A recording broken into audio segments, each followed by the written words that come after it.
these tiny little pushes with these, 6, 10, 15 unit armies.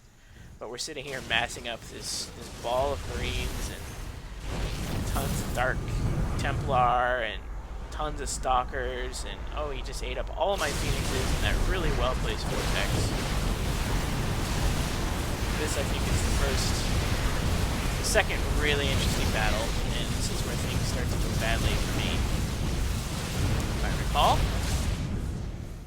So he wipes out all my Phoenixes. I've got my little Stalker army here, but it's not gonna save me from that mass of carriers if I don't start building it back up and have some kind of support for that unit set. And this is where I do something pretty smart. I set up an expansion way up here, and if I didn't do this, well, I don't want to give it away, but in a moment you'll see why doing this was very important. And I have a feeling that he started massing his battleships. Oh, and I just gave that away. Whoops. Pretend I didn't say that. He's definitely not massing battleships. Oh no. There they are. Yep. Battleships, carriers. He's got some Vikings in there too. But notice what he's not doing. Neither of them attacking. They're just standing here. And Gellus, nicely placed nuke. And he's gonna, of course, obviously they've got an observer around. Oh no, it's just these things just saw him. But not attacking. Gotta wait until they have 5,000 battlecruisers and 5,000 of everything before we attack, because otherwise we don't know we're going to win with a mass amount of units.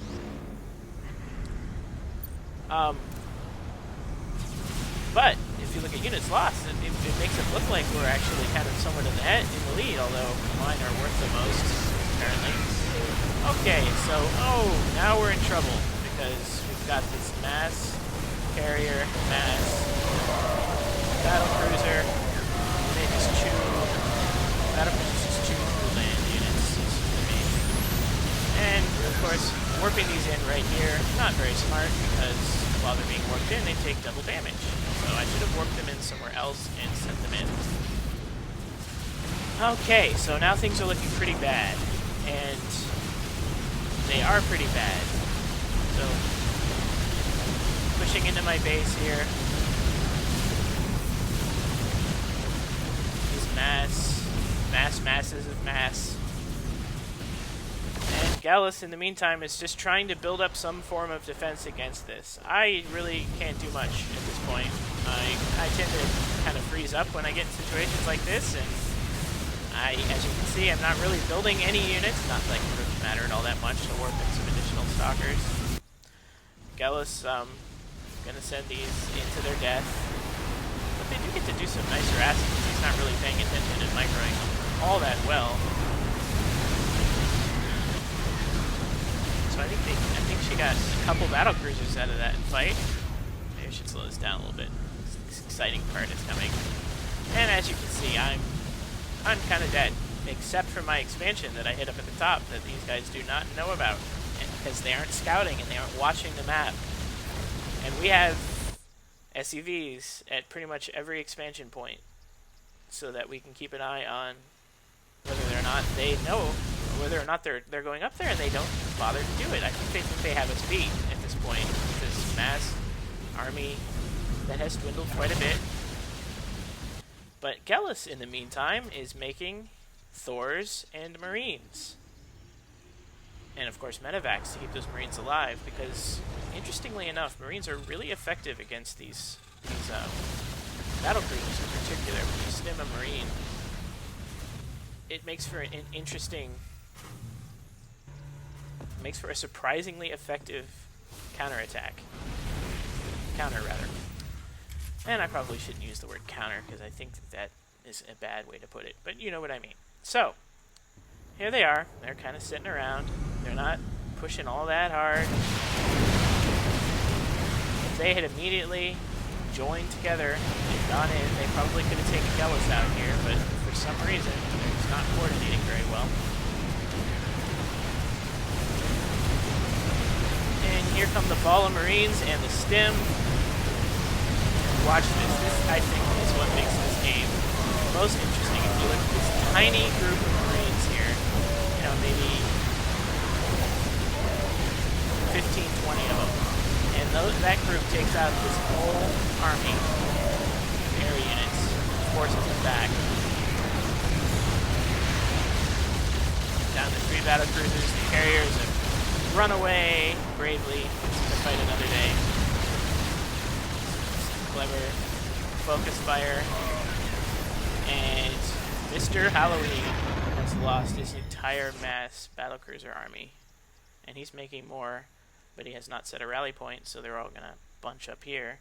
But you'll notice that in the meantime, we have taken both of their expansions out, and I apologize for missing that in the video as well. And they really don't have any significant income. In fact, they have no income of any kind. So they really are kind of screwed if they don't get an expansion up. And which is why we put these guys here to let us know, oh, this guy is trying to expand up here. I built gateways. In a moment, I'm going to get some Dark Templars out and end the game. And I've got this observer left that they never found, just kind of sitting here ever so happily watching what they're doing. Oh, what's this? Oh, another observer that I think I forgot about. I probably could have moved over in this area to take a look.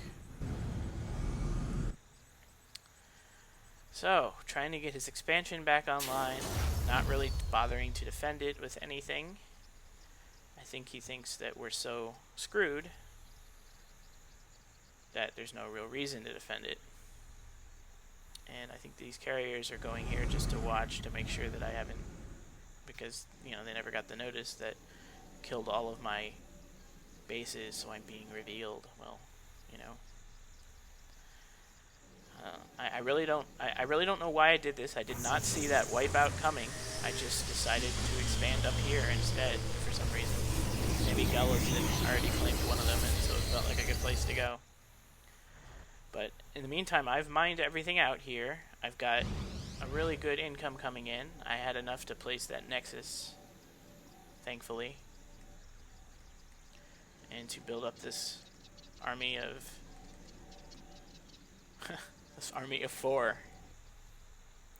Not really sure what these probes are doing. They went up there and kind of sat there for a second, and now they're going over. Oh, they're gonna find my expansion. Well, that's cute. Wonder if he was doing that on purpose. Didn't seem like a smart thing to do, though, with his probes. Really ought to be securing some form of income for himself. And we're getting close to the end, as you can tell by this little progress bar here. And the way it ends is not as interesting as what has happened so far, unfortunately.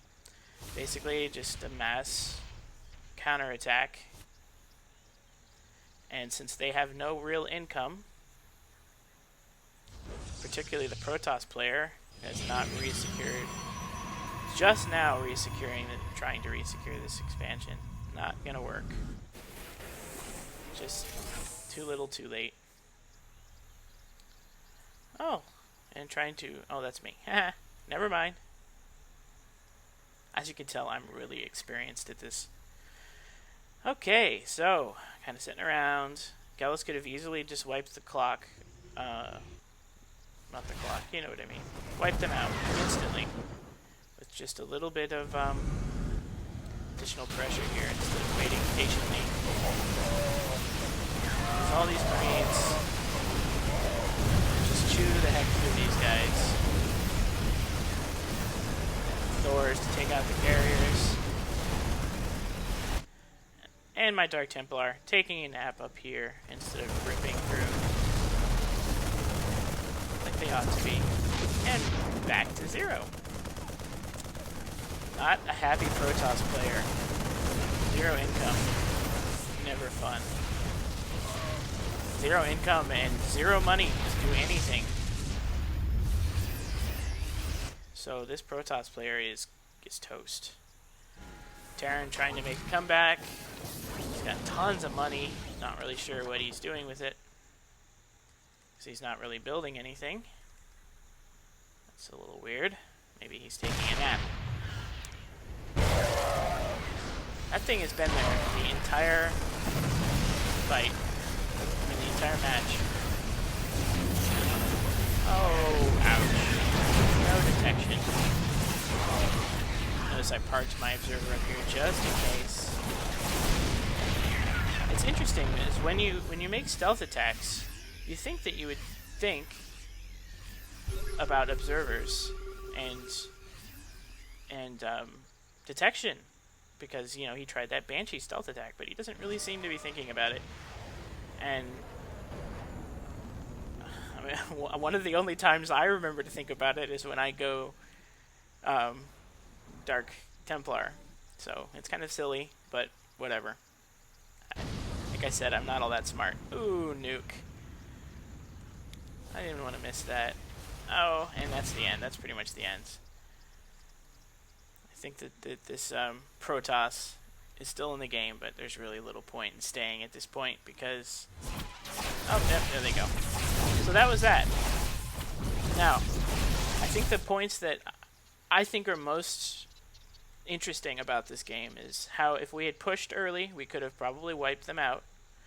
If we had controlled this point, or even these expansions, you know, and put our mass ball of units here instead of up here a little earlier on, we could have prevented them from expanding even once and just started them out, because they would have never been able to keep up with our production.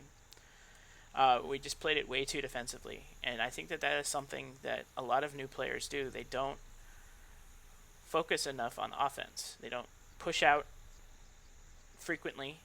They don't use smaller forces. And it's interesting because I think that they have been trained by the way other early players play with these mass balls of units not to do that. Because, I mean, I can remember many of my early games and the games that I continue to play currently where I'm just hit with masses and masses of units of the same kind, 55,000 Void Rays, and it's so overwhelming. I mean, what do you do?